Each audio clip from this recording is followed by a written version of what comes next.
So I was saying that the market dynamics are more difficult. So example is credit card usage. It's much less here in Colombia than in other places. So you have to deal with payments, cash collection, right? These things are way more difficult. Service providers, right? In Silicon Valley, you can set up a payments platform in 10 minutes. Here, it takes several weeks, doesn't work well. Service providers, from accountants to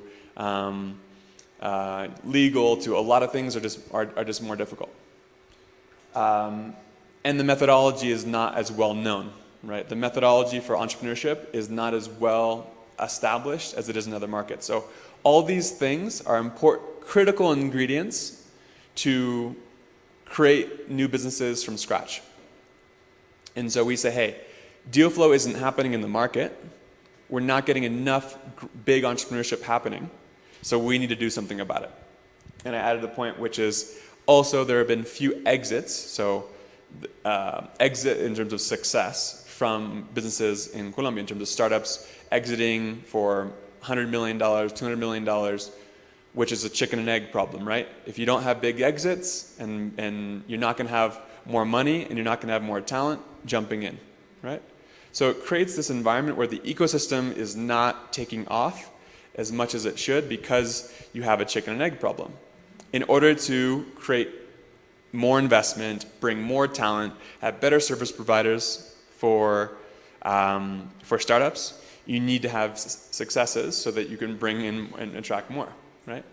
So that's where our model comes in, which is said, okay, we need to be the ones, we need to be the ones to create the deal flow. We need to produce the businesses from scratch. And so our model is about us actually being the ones to design the business. So we uncover deep needs in the middle class. So our middle class is the demographic that we think there's opportunity, and I'll explain that further later. But we're the ones that are basically creating the deal flow. We are producing and designing the businesses from scratch. So we uncover these business models through extensive human-centered design research, which is really about ethnography, understanding deep needs in society, and building businesses that service those needs. We don't say, I have an idea, let's try it. We start with need, right? And that's core to business building in any market, no matter where you are, is that you should start with a need, right? So that's the core of how we design businesses. After we have this business concept, so it takes us about 6 months to actually uncover a business model that we think will work, meaning we're solving a need, we have tested it in the market, we think there's a real business opportunity, and it can scale into multiple markets in Latin America. At that point, we recruit the founders. So we find the CEO, we find the COO, we find the VP of operations, right? We assemble the team to become the founders of the business. We also invest in the business. We typically put about $500,000 into the company to launch the business, right? So all these things in terms of these ingredients of success, of why entrepreneurship is not happening, we're inserting. We're coming up with the business concepts. We're putting in the capital. We're assembling the team. We are putting our methodology there, right, in terms of how to build companies from scratch. So we're basically putting the necessary resources in to build alongside the founders. So once the founders come, we invest in the company. We build with those founders. We're not just handing over a business plan and saying, hey, you guys go figure it out. We're using our team and our methodology to grow the business. And we're supporting the venture along the way, right? So we're not just there to work alongside the business for 9 months, a year. We're there to raise further rounds of capital. So Series A, Series B, Series C, Series D, right? We're going to be there to be the group that helps that business grow, right? For how long? So the most amount of work is actually in the first year and a half, where we put full-time staff, with the founders.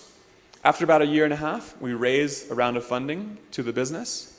At that point, we move to hands-on advisory, right? So we're there on weekly operational meetings, weekly learning meetings. We're not there on a day-to-day basis. But even if with our oldest company, which is about 3.5 years old, we're still there we have meetings every single 2 weeks. We're helping raise a new round of funding. We're helping through key strategy moves. So I don't think we're ever going to not be involved. So we become a board member of the business, so we're there, at the top level, but we're way more involved in the business than just a board member, right? So I think we generally model about an 8-year holding period for our businesses, that we will grow our companies for about 8 years before some sort of exit. And I expect that our involvement decreases over those 8 years, but it never goes away. It's always more than a board member, for example. Does that make sense in terms of what we do? How do you find all the resources at every stage? What do you mean resources? Funding. So we have brought in, so we've raised about $13 million over the last 4 years. It's been a mix of it's about 50% Colombian capital and 50% abroad. Most of that abroad is coming from the US. Most of that investment is angel investors. So it's typically your individually wealthy entrepreneur or someone that is coming from a family office that's relatively wealthy but understands entrepreneurship. We're now moving into more institutional capital. So for our older ventures, so our young ventures are very much so angel investment. As the businesses grow, we need larger investment, and we generally do more institutional capital. So it's basically angel investors that give money, expecting to create a new company here in Colombia. Is that right? So there are different ways to invest. Essentially, we raise money into the Polymath level, which invests into the first year of the business, which is a model that we've created in order to bring in early stage investment, which is really difficult for someone to do. In Silicon Valley, you can go out with a pitch deck and raise $1 million or $2 million from day one. In Colombia, it's very difficult to do that. So what we do is that we bring money into Polymath. Investors get access to more than one company, so you spread your risk out. People trust Polymath to build new companies. As we grow, or as the venture moves forward, the investment becomes venture investment, not Polymath investment, right? So I think we've been pretty smart in terms of how to structure it to modify or adapt to the Colombian model, right? Because investors here want to see $500,000 to $1 million in revenue before you invest $1 million, right? So we need to de-risk early on, distribute that investment, and then move on to venture level investment. If that makes sense. Yeah? Is that relatively clear? Can we keep asking questions about this? Go ahead, yeah. I would like to know how you find the founders. Mm-hmm. So our founders are our most difficult recruiting challenge. I think the type of businesses that we build are complex. I'll talk about this more, but they're generally in very complex and informal industries. And we are finding founders, there's the strategy of how to find them, which I can talk about. But the profile is interesting, which is individuals that have 15 to 20 years of experience, typically. 10 to 20, I'll say. 10 to 20 years of experience, have really proven themselves in their career, are very, very strong, generally are coming from corporate environments, McKinsey, BP, more corporate environments, but that want to build, right? That really want to create something new and from scratch. And so I think it's very hard for us to find people that are,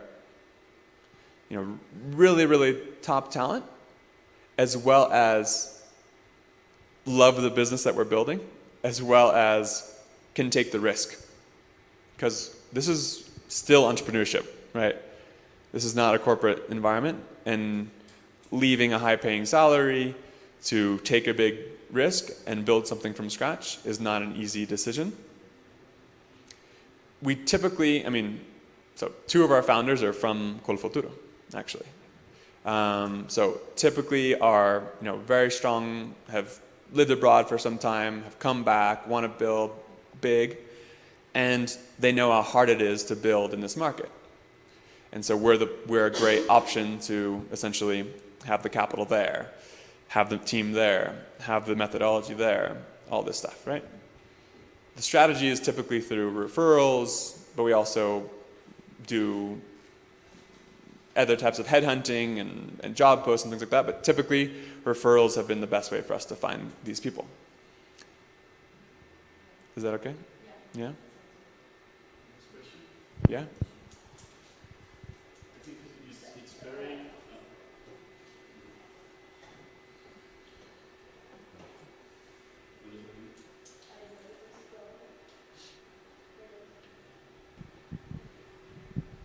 I think it's very impressive to find founders without any business, totally without a structured business.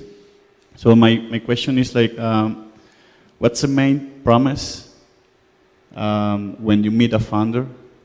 What do you tell them to, what's going to be the revenue, the profitability of the investment? Mm-hmm. What's the main promise of Polymath when they found founders?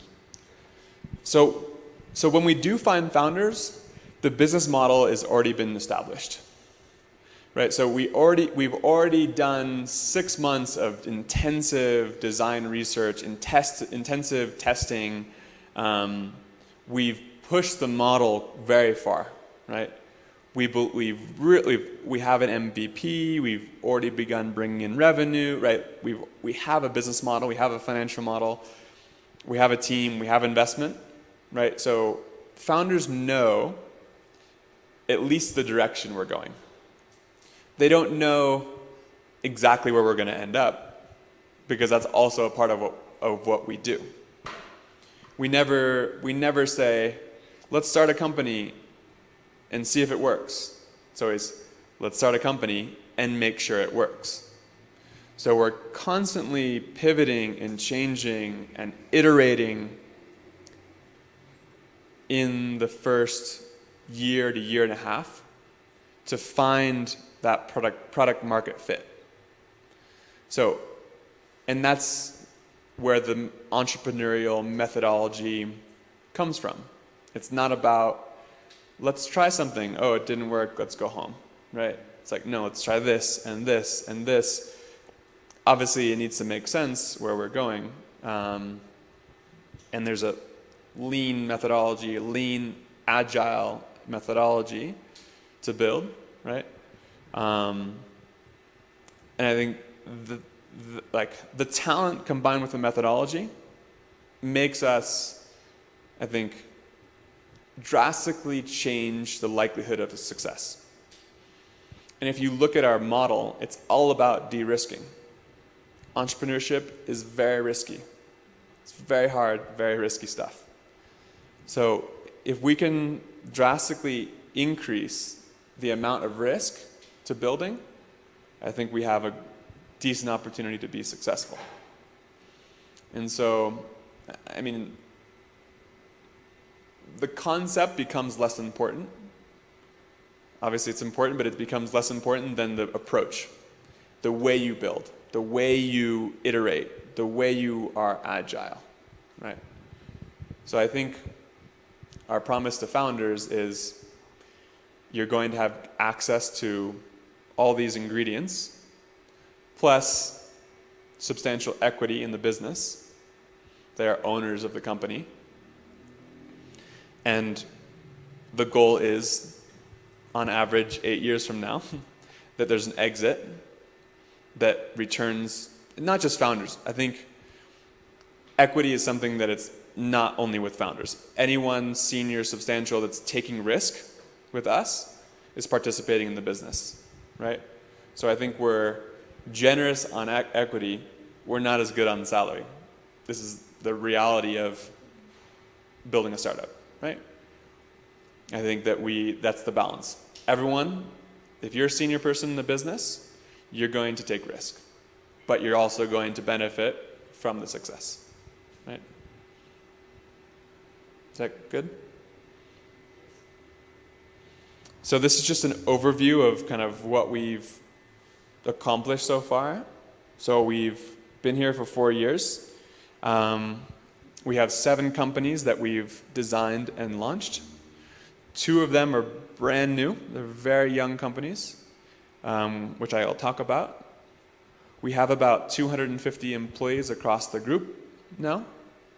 There's about 25 employees in Polymath, so at the umbrella level.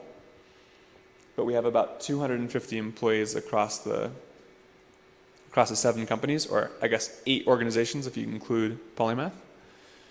We've raised, I think, a substantial amount of money. It's not easy to raise money in this market, so I think we've done a decent job. And we're operating in 3 countries. Colombia is our home. We started here, and we've begun to expand into other markets, being Lima, or Peru, and Mexico.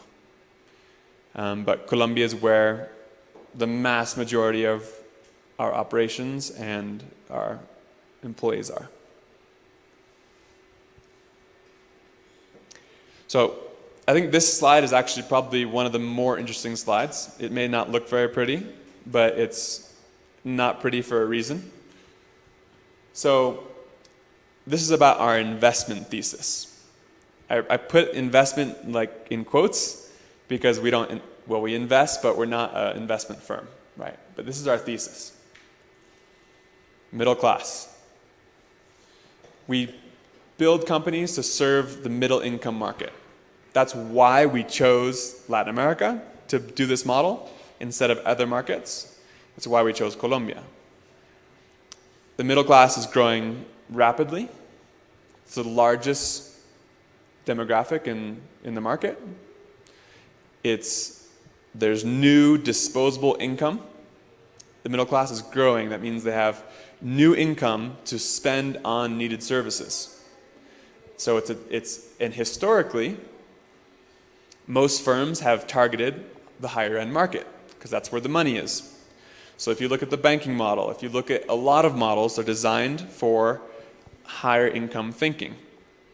And the models are not always the same. The way people think in different income brackets is not always the same.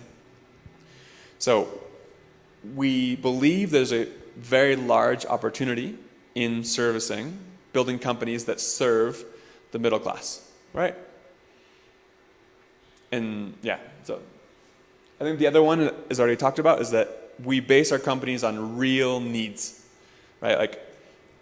And I don't say of course there's some needs like education and health and financial services, right? There's these deep needs that I think that in some of our companies we're servicing, or we're serving. The other ones are strong needs, but I wouldn't say they're, life-changing needs, but we see big opportunity by servicing a real need, right? So some of our companies are deep, true deep needs, education, financial services, etc. And other companies it's a real need that people have, and we're providing services in that industry. Real industry. So that's opposed to tech, right? There's a lot of companies that build businesses that are more in the tech space because you can scale easy, you can grow more rapidly, smaller teams. I guess we are not afraid of approaching non-tech industries, right? That are more brick and mortar, more, sometimes more complex and difficult, because we feel that there's a lot of money there. There's a lot of share of wallet, we call it. So what people are spending is not necessarily through technology. And even the use of technology is different here than it is in many parts or other parts of the world. I think the next point is probably even the most interesting point here is around fragmented and informal industries. So we like to build businesses that tackle industries that are fragmented and informal. What does that mean? Fragmented means there's a lot of very small players. The business model exists. There's a working, functioning business model. But there's tons of very small players. There's no large consolidated player that's taken the market, right? And generally, not always, generally fragmented markets are very informal. Lots of cash, no contracts, very messy. Like no professionalism. So I put 4 pictures here, and it relates to 4 of our companies. 7 de agosto, como talleres informales, super informal industry. It's the concesionarios and the talleres informales. But the majority of the market is talleres informales. And super messy, very small players. And it's caused a problem for people, right? You either go to the concesionarios and pay tons of money, or you go to the talleres and get your parts stolen, right? And so we like these industries. The taxi industry. We have a taxi administration company, which means we operate taxis. We're not like Tapsi or Easy Taxi. We operate the vehicle. Super messy, super informal. Transporte escolar. If you go to Colegio Nueva Granada, they're fine, right? They're fine. They have their own services. But if you go to the middle tier schools, Estrato 3, 4, super informal. A guy with a van gives a service to a school, very few little contracts, paying cash, very poor quality. There's no large player in transporte escolar in Latin America for middle class. So we say, okay, or the other example was servicios financieros. So in the middle class, surprisingly, they don't engage with banks. It's not about, I don't have an ATM. Every paycheck, every 15 días, you're taking all the cash out and you're keeping it under the mattress or whatever. So it's very informal, actually. There's savings clubs, natilleras, cadenas, there's different names for it, but all these different savings clubs. So we say, hey, there's informal industries, a lot of cash flowing, very small players. Let's go in and put a professional team together, the right methodology, the right capital, and let's try to capture a big percentage of the market and grow. Because to operate 50 taxis is possible, right? There's guys that can operate 50 taxis. They've figured it out. To operate 1,000 taxis, we have about 1,000 taxis now.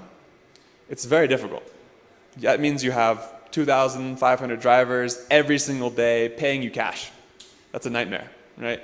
That means you need super professional operations, great technology, great systems, great processes. That's hard, right? And that's where the team and methodology and funding come in, right?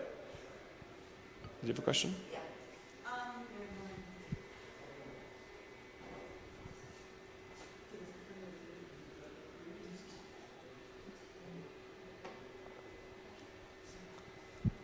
Okay. You've mentioned There's obviously informal economy here in Colombia. It's one of the major drivers of our economy is the fact that it's informal. I think it's because there's obviously a resistance to change, because there's a lack of institutional support and of a slow legal and public system overall. How do you deal that with here in Colombia? Our legal system, our public system is very slow, and you have also the gremios, the grouping of taxistas and the public servers. These are institutions that have been together for 30, 50 years of our history. How do you plan on fighting, fight? And it goes related to the other question that I had, it's basically the challenges here in Colombia. As you've mentioned before, there are a lot of challenges here in Colombia, but the challenges here in Colombia are very different from the challenges across Latin America, across other countries of Latin America. Peru is a very different market. Yeah. Mexico is very different. I think the only thing we have in common is the fact that we speak Spanish, but our legal systems are different, and they're all, like, things that are applicable here are not always applicable in other countries of Latin America. Yeah. So how are you planning on facing that informality, not just on an investment thesis or a methodology? If it doesn't work, what are your plans, and what's the action plan that you have? Yeah, so I think that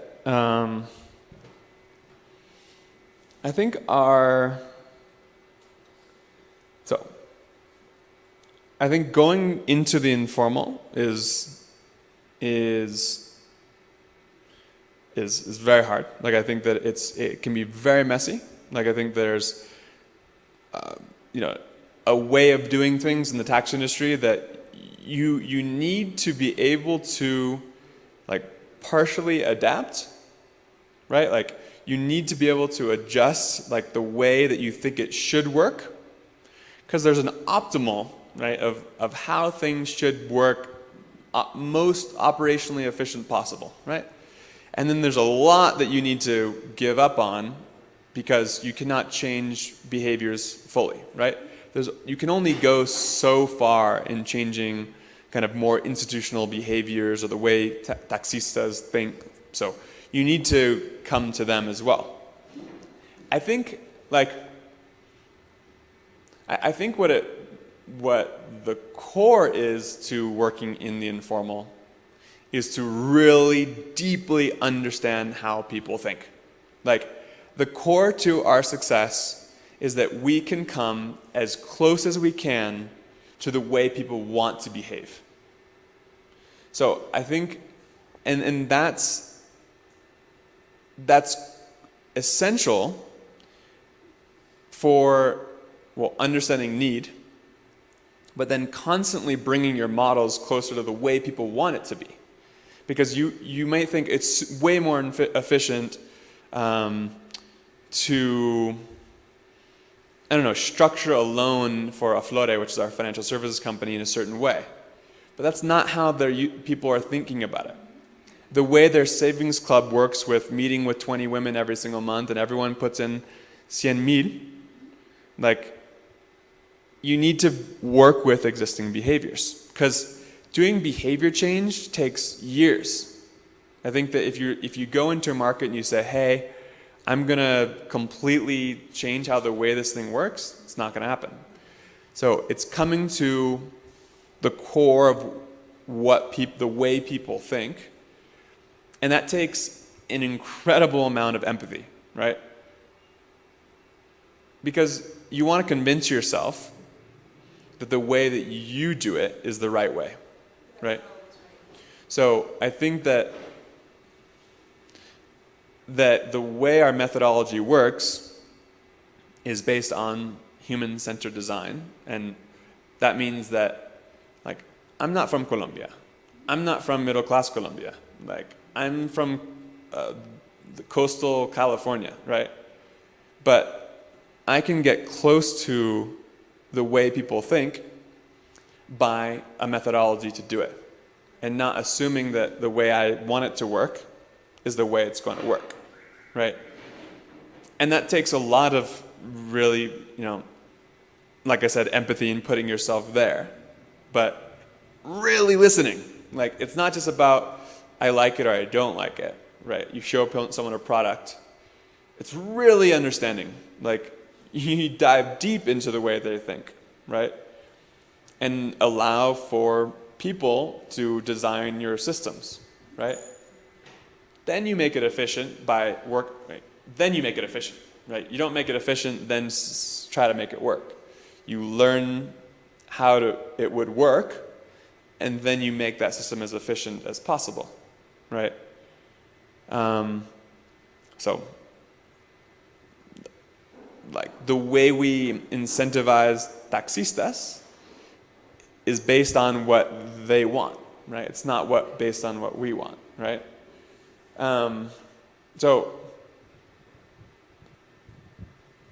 then there's the legal question, which I think is very dependent on the industry. Because I think in some cases, you need to deal with the legal constraints. Financial services is something regulated in this market. It's way more regulated here than in Mexico. So you need to deal with that. We have strategies on Superruta, which is a transporte escolar company, in terms of there's new regulation, we have to work. Generally, I don't know. We don't view legal as a huge constraint. Like what's happening legally, like it's not a constraint to our work, right? I think you need to work around it, and it's difficult, but I don't see it as like a big binding constraint for creating opportunities. It makes it more difficult, for sure. Like the labor laws and taxes, and there's a lot that makes it harder to build here. But I don't think it's impossible to overcome those boundaries.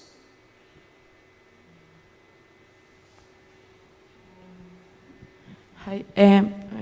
What kind of ethnographic methodology do you do in order to understand these habits or the marketplace? And I don't know, there are many things that you have understands before you recruiting the founders, the CEO. Yeah. What kind of methodology do you do? So the methodology is called human-centered design. It's based off of methodologies that have been used for, it originally came out of like developing new products for people, or like mostly in the industrial design space. There's a lot, if you type in human-centered design in Google, you'll find a lot of information, but it originally came out from industrial design, putting things in front of people, watching them, interact with it. You're developing a blender, you want to see how people react to that blender, right? But we've taken that methodology and applied it to company design, which I think you always need a balance between the way what people want and a business model that can work. So it's a constant battle as you're designing a business, giving something that people love, but that also can be a functioning, powerful business model. Because not everything can. We've developed, during the design process, we generally develop about 500 business concepts, right? So there's a lot of content, right? We're developing a lot of business concepts, and we're narrowing down, right? So we come up with all these different business concepts, and then we begin to narrow down based on human behavior, putting things in front of people. I can go into, there's a lot more detail in terms of how to get information, how to test things, but The core is to get things in front of people as fast as possible. Don't try to develop the most beautiful thing, spend 6 months in your garage trying to develop the best model ever, then you put it in front of people, and they're like, I don't understand this. And then you say, well, you should understand it. Look how easy it is. That's not the right thinking. It's like, that's why you need to test constantly. Because if you fall in love with your business concept, you're not going to take feedback because you're like, no, you don't understand, you know? So I think, there's a lot of research. IDEO is a leader, IDEO is a leading design firm in human-centered design. We've kind of combined, so I'd recommend looking at IDEO. I'd recommend looking at the Stanford Design School. They have a lot of content around human-centered design. But the big thing that's missing is combining it with a business model, right? Because you're not going to create a business if you're not going to bring in substantial revenue and your profit margins make sense, right? So you're constantly battling between these two things.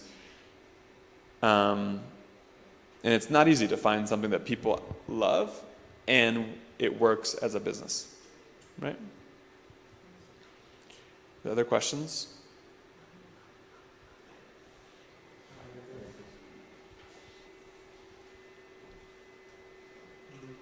I think that sometimes there is a reason why these businesses are informal, and it is because when you become formal, you need to pay more taxes, or you get to pay more costs somehow. Yeah. So sometimes it is convenient for us to keep it in an informal way. Yeah. When you grow that much this taxi business, then you need to pay lots of things that you don't usually pay when you have the business small. Yeah. So I don't know how you deal with these things. And the other point is that I don't really get what you are offering to us. Like, are we going to set up also enterprises? Are we going to be, I don't know, like working for you, or do we need to invest? I don't know. No, I can talk about that. I can go straight into that if you want. So first I'll answer the first question, which is, hey, these guys aren't paying taxes. That means they can charge less. And it's true. Like, how many corrientazos are paying taxes? Very few, right? How many of these small transporte escolar companies are paying taxes, right?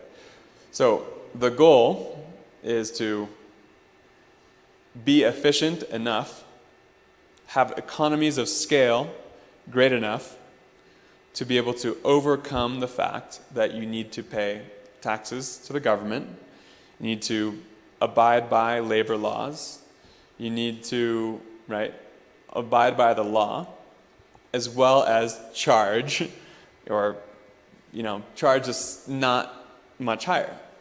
Because, I think that in some cases, people are willing to pay for higher quality, right? I think in Autolab, which is our taller mecánico, people know that they either go to concesionarios or they go to talleres, and they're willing to pay more for something of better quality. So we have more margin. But the real kind of success is if we can have huge economies of scale, right? The larger you grow, the less expensive parts are. The technology helps for more efficiency, so you can have greater utilization of the space, right? Your marketing expense gets distributed across all of your locations. So there are benefits of scale, and in some cases, quality does lead to people paying more. I think probably that's Transporte Escolar, or Superruta, Autolab. I think these companies probably are more in that line. I think taxis, we're not charging more for taxistas because they pay o producido, and they pay a producido. Yeah, so yeah, it's tough, but you need to have scale. I'll just answer that direct question, which is why are you guys here and why am I here, or why are people online? We need talent. Right? We as a company need more people, good people, and I think that we have several people in Polymath that have come from Cofuturo. I think it's a great network for us to keep. Talent is core to our success. It's the number one thing. The next slide says what's the values that we have. I think team comes first. It's the success factor for us. So it is paramount. Like it is the most important thing. So I'm here because I want to spread the word about Polymath, and I want you to work with us. There's different ways to do that. There's Polymath itself. Hey, I like what you do, Polymath, and I want to work for the umbrella. There's the ventures. We have 7 companies. You can join a venture. And there's the founder role, which is generally for people with 10 to 20 years of experience, and those are also possible, right? And we look for talent that want to really build, that want to learn a ton, right? Learning is core to what we do. Every single thing, every single decision, every single one of our ventures, every single week, there's an hour and a half at least learning meeting, right? And it's about what did we test and what did we learn? Every single week. Not even every venture. Inside of every single venture or Polymath, there's a learning meeting for the talent acquisition team, for the finance team, for everything. And it's all about this consistent learning. So if you want to do something, you want to build companies in this market, you want to learn the methodology, you want to work with a very, very strong team, I think I will proudly say I think we have very strong people in Polymath. Our bar is high. I'll be very clear that our bar is high for talent. So I think great talent brings in great talent. And so we want more great people to be part of Polymath. We've found that the Cofuturo network is very strong.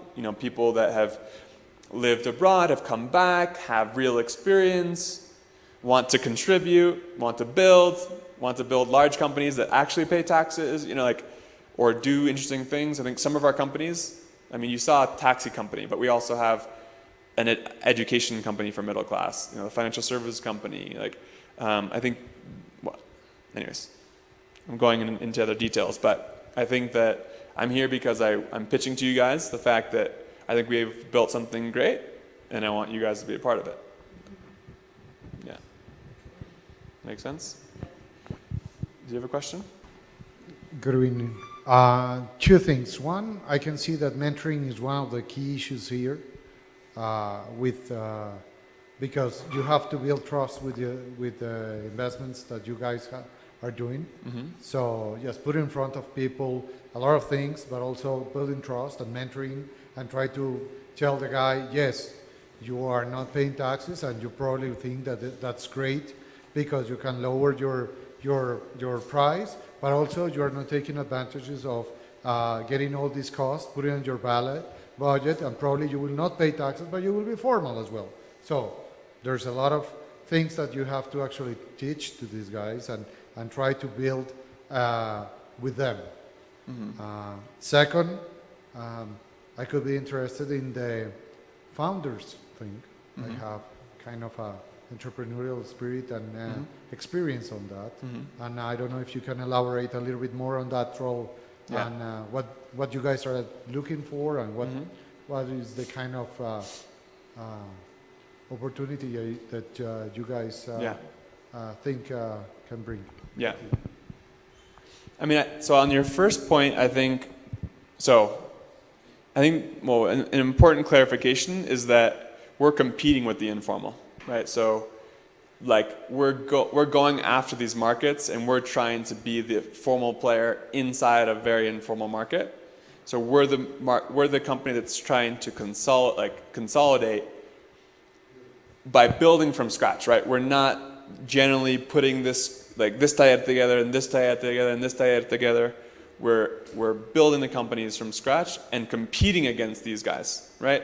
And I think that they can stay. They will likely stay informal because they've been informal for a long time. But we think our competitive advantage is talent and methodology. And I think because, you know, you won't find a taller in 7 de agosto that is, you know, has a CEO that was a CFO at British Petroleum for 15 years, right? And that's a big difference. The talent required to build large businesses is different than a business that stays small. And so our core is around talent. And like, these are some of our people inside the organization. We have a lot more, but you know, talent is absolutely core to our success. The next piece is around the founders side. So I talked a bit about the founders side earlier, but I think we can go in more detail. There's actually quite a bit of information on our website, so we can go more into detail. But in general, founders are individuals that have the ability to lead in a very entrepreneurial setting, which is different than leading in a more corporate setting, right? So when things are more straightforward, more established, the reporting structure is very clear, leading is generally is easier. In a startup where you're learning constantly, everything is ambiguous, team consensus based, mix of strategy and rolling up your sleeves, it's really tough. Like, all this stuff is very hard. So leading in that environment, iterating, changing every single week, leading that model is hard. Harder, I'd say, than most corporate environments. And the other side is the risk. The individual wants to take the risk. The salary is coming from the budget of the venture, which is not an unlimited budget. So founders take substantial haircuts, you know, meaning substantial decreases in their salary in exchange for substantial ownership of the company, right? And that's where the potential opportunities are in an exit, right? So having an exit is our goal. We want to produce more exits to increase all this, to solve or tackle the chicken and egg problem that we talked about in the beginning. But it has to come with, let's say, the idea? No. Or the idea is something that... No, so I think, there's some things that you miss when we first started, but we build the company, we design the company, right? So we are building the company from scratch, and then we are assembling the founding team. So we don't invest or partner with people that have ideas. We develop the ideas because we trust our methodology to develop from scratch, right? But we can. There's more information on our website, so I don't want to go back to it because we talked about it. But yeah, cool. Go on. Okay. So I don't know how much time we have. I don't know if there's anyone still online, but. Pues, ¿cuánto tiempo tenemos? Ya terminamos. Pues, okay. So, okay. So, I'm happy to go. So, I'll go through quickly this stuff, but I think and I'm happy to answer more questions. Like, I'm, at your disposal, right? If you want more questions or anything, I'm happy to go that direction. I won't go through all of this. all this information is around our companies and what we've built so far. So 7 different businesses. I think if we've already ended, I'm just going to click. So there's information around, yeah, this is okay. Our process, our methodology, our human-centered design thinking. So I'm not going to go through everything because would take some time. And I think we had a good conversation instead of me just talking in front of you. So I'm happy with that. Do you guys want to close it out and just talk? I don't know if anyone online has any questions or, yeah?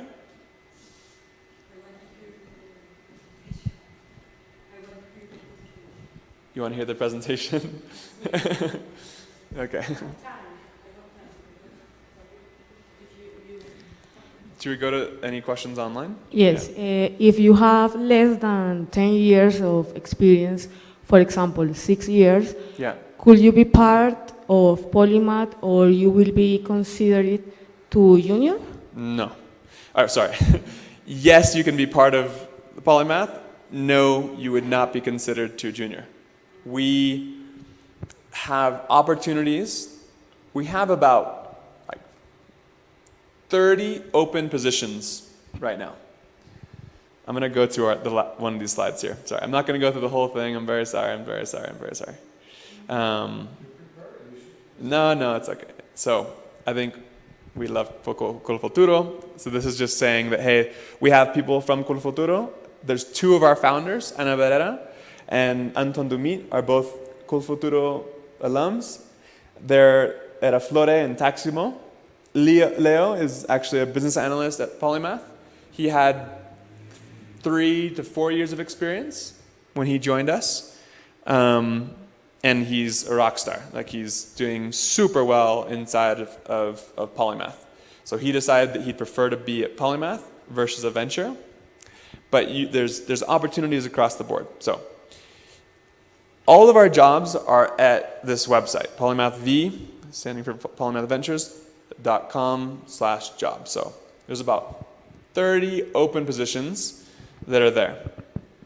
At the venture level, at Polymath, if you don't find something, there's even a job called Work With Us. Basically, hey, Polymath, I want to work with you. I didn't find something that fits me. And we will still process your application. There are tons of opportunities. If you're good and you want to do entrepreneurship, we're going to find something for you. Because talent is our binding constraint, which means it's not ideas, it's not methodology, it's not funding.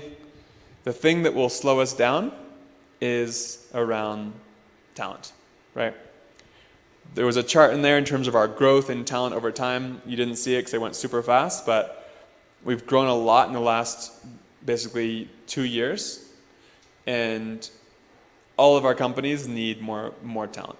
So I think, yeah, there's opportunities across the board. And like I said, there's also huge growth opportunities.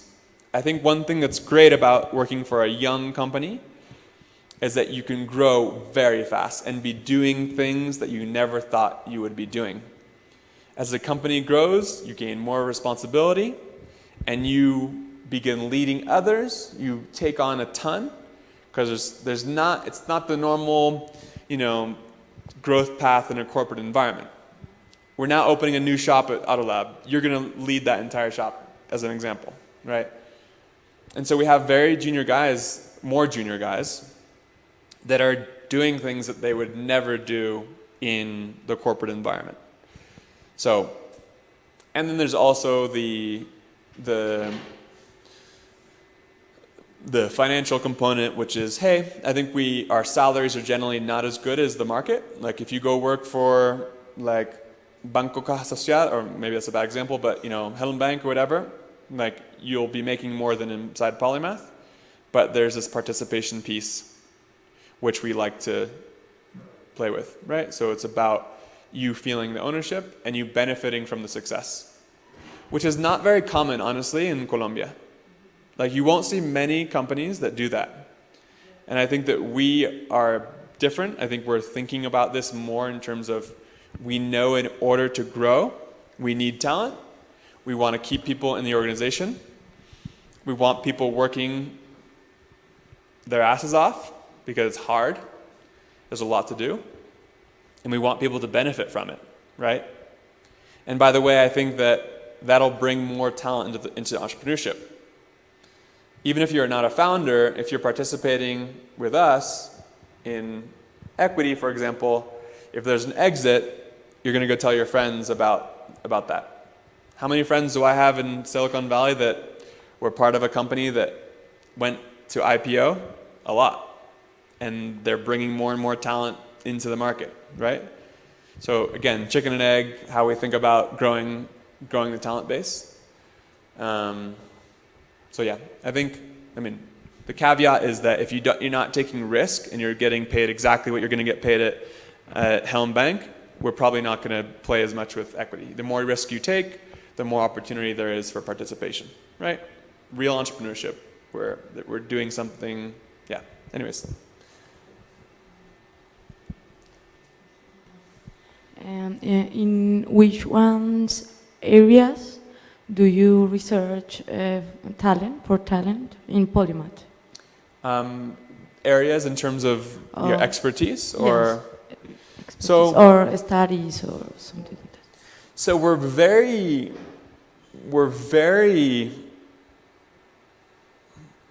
The word that I'll use is agnostic, which means there's not a particular skill set that we are looking for. You can search on the jobs page for, by expertise, so sales and marketing, tech, product, different skill sets, like if there's areas that you want to look for. So you can filter by those areas. Well, honestly, this isn't limited to business analysts or people that studied business, right? I studied environmental studies, right? And then I went on to study international development, right? I'm not coming, like my focus is like, I provide a lot of value to the organization, but I'm not coming from, I don't care what you studied, honestly. Like, I care about your approach, the way you think, your learning mindset, how you learn, because no matter what you studied, you can perform very well as long as you're willing to, you have a strong learning mindset and you can think on the level that is needed, right? So it's never about it's about what you studied. And how is the process of selection? You call me on an interview and then I talk about my approach, and then what? So the way our selection process typically works is you apply, we do a screen. If you pass the screen, we give you depending on the role, changes depending on the role. Okay, so if you're applying for graphic design, it is different than if you apply for head of or a business analyst role at Polymath, right? So there is depending on what position you apply for, but if you're applying for a business operational role, some more business thinking, we actually send you a Polymath designed business case for you to perform on your own. It's more of a logic-based test, so it's similar to kind of if you were applying for a management consulting firm, but startup designed, right? We throw problems about our businesses, about Autolab, about and you need to have common sense thinking around our companies, right? So an online business test, then we do typically 2 interviews. If it's a business role, then you're going through 2 case interviews. And then the last part is actually working together. So every single person that comes through Polymath, whether you're the most junior to the most senior, before you work with us, like before we sign a contract, we actually spend a couple days working together. We never do that unless we really think this is going to work. But the reason why we do it is to give you an opportunity to see us for real, and for us to get an opportunity to see you for real. And I think it's a test drive. And I think it's a couple days, 2 days, 3 days max. We work around people's schedules, but it's really important for you to say, we've had people that have come in and said it, you know what, I don't think this is not for me, right? It's to this or to that. And we've had people that have said, hey, this is not what I want, right? And other people were like, this is exactly what I want, right? And so it gives both sides an opportunity to make sure that this is the right decision, because we don't want someone to come in and work for 3 months and do all the onboarding, and then after a month they start looking for another job, right? Because that's just not good for you, and it's not good for us, and it just sucks. Yeah. So that's the process. So we screen, you get an online test. If you pass the screen, then you get 2 interviews, and then there's a couple days of working together. Test drive. I am concerned about the social sustainability of this company, because you intend to introduce big players in the informal markets of the middle class. So have you thought or considered what is your impact? Will it be positive or negative in the middle class of Colombia? So I think that so first of all, we don't call ourselves a social enterprise. So in terms of definition, it's just an important thing to say in terms of, we don't claim, like we don't put ourselves in the category of all our businesses are social businesses.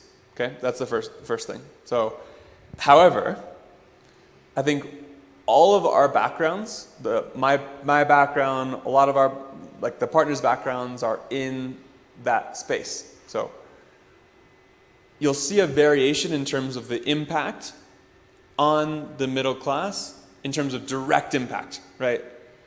So some of our companies have very direct impact on society.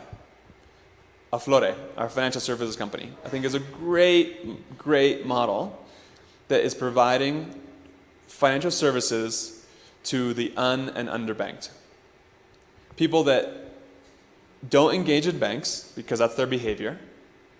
And if they don't engage in banks, if they take their money out every single day, or every single 15 days, there's no credit history. So a bank will never give that person a loan, for example. So the informal savings clubs are good, but you'll never get access to 2, 3, 5 millones de pesos. No, you're never going to get that. You'll get maybe like 300,000, 500, like maybe. So access to credit is known to drastically impact society, right? So in terms of what you can invest in, education, all that kind of stuff. So that's just an example of one of our companies that I think is doing great impact. I think Kidu is another one of these, another business which is in the after-school education space for middle income. So I think some of our companies are, I'll be honest, much more directly impacting than other companies like Autolab, right? Does access to a better auto repair service drastically change our customers, right? I can't make a claim that our customers' lives are drastically different now that they have access to auto repair, right? Are the workers' lives better? Now, moving into the labor market. So I think for our larger companies, so the other companies, I can claim that I truly do believe that the impact on the labor market is an overall positive, right? That the access to formalization and professionalization does change compared to the informal. Like it is better than the informal. the way we think about, so mechanics, for example, in Autolab, is very different than the informal market is thinking about mechanics. We have a strong career path, strong training, growth in the organization. It helps our bottom line, right? It helps our company grow because you have better trained, higher retained workforce, right? If there's a growth path, they're going to stay, right? If there's a growth path, opportunity, they enjoy their job, they're actually going to stay. What's actually interesting about Autolab is that when we designed the company, we were looking, the reason why we actually built Autolab was not because we found a need for, everyone was saying, I need a place to solve, or to fix my car. That wasn't the need that we uncovered. The need we uncovered was actually, I have very limited working opportunities. There's no path for me in my career. That was the need that we uncovered. So then what we did was we looked at 30 different industries in terms of where industries that we could actually change the labor force. We could create a growth path for people in the labor force.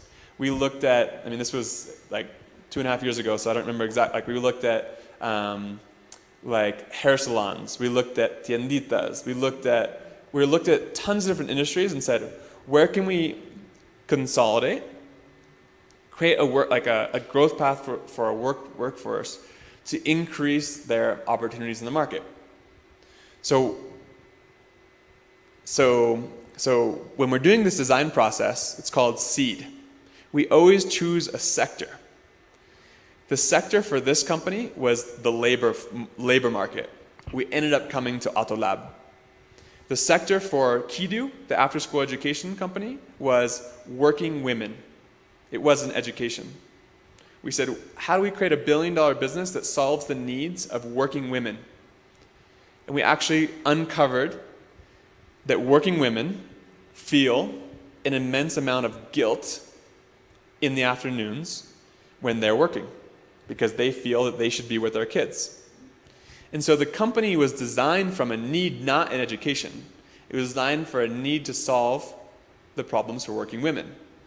And then we had hundreds of different ideas of what we could do, and we came up with this after-school education model, which is kids come to our space in the afternoons, do their homework, right? So if you look at where our business designs are coming from, they're not obvious. So labor market is actually where Autolab was produced. We have another company, Vinku Ventas, which actually came from that same seed. So I think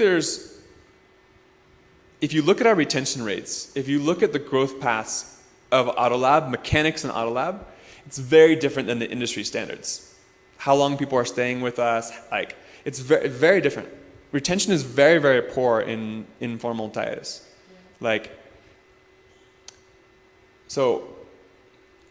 Yeah, I mean, I do think we're positively impacting the labor force in a company like Autolab, where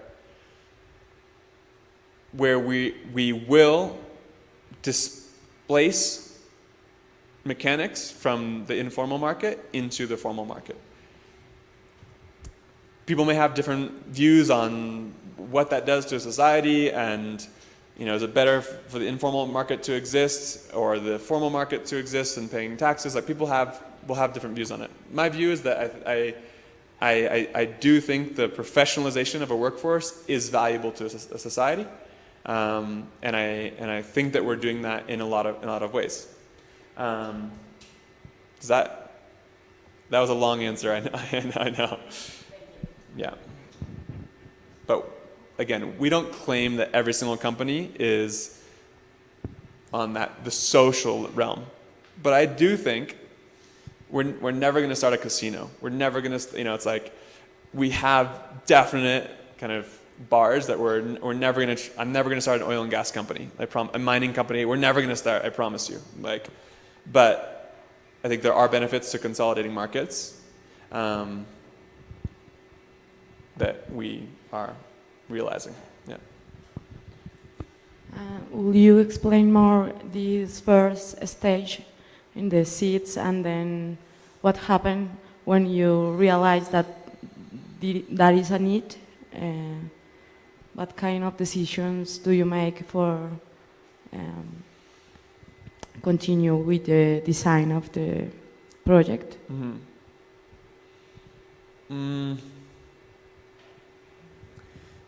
Yeah, I'm just trying to think a short version because it would take a while for me to go through everything. So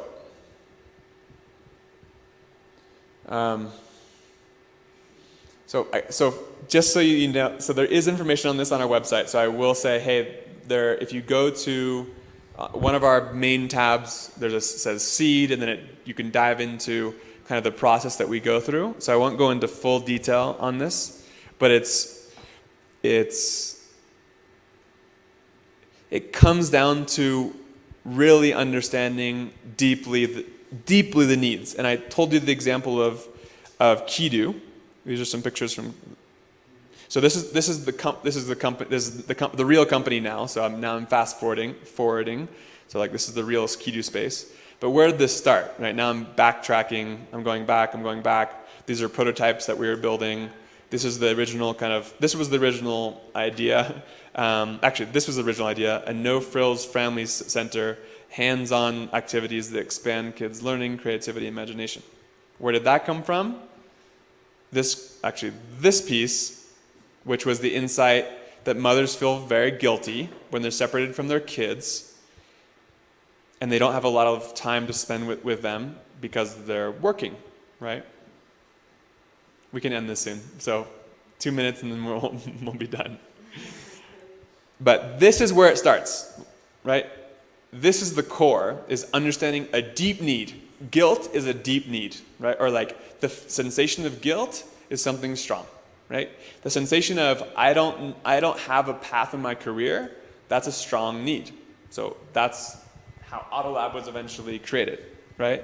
So uncovering these core needs is really difficult and critical to coming up with our business concept. So we found this need, then we said, how might we end or make up for the guilt working mothers feel when they are away from their kids? So this is the question that we put on the wall, and we come up with hundreds of different ways to solve this problem. And there are hundreds. Right? And then we eventually have, La Bodega, which is the original name of Kidu, which was this concept that was a family center meant for kids and parents to hang out together. And then it changed over time to eventually an after-school education space for kids. So, deep needs. Understanding people very closely is core to success, right? This is the prototyping, the business modeling, and whatever. Now we have a business called Kidu. So yeah, I think we should probably stop there, if that's okay. And hopefully people got something out of that. And go online, check out our website, polymathv.com. Look at the opportunities, apply for a specific opportunity, apply for the work with us opportunity if you can't find it. There's the founder opportunities there. There's the CEO positions, there's the COO positions. Almost all the positions we're looking for are there. And yeah.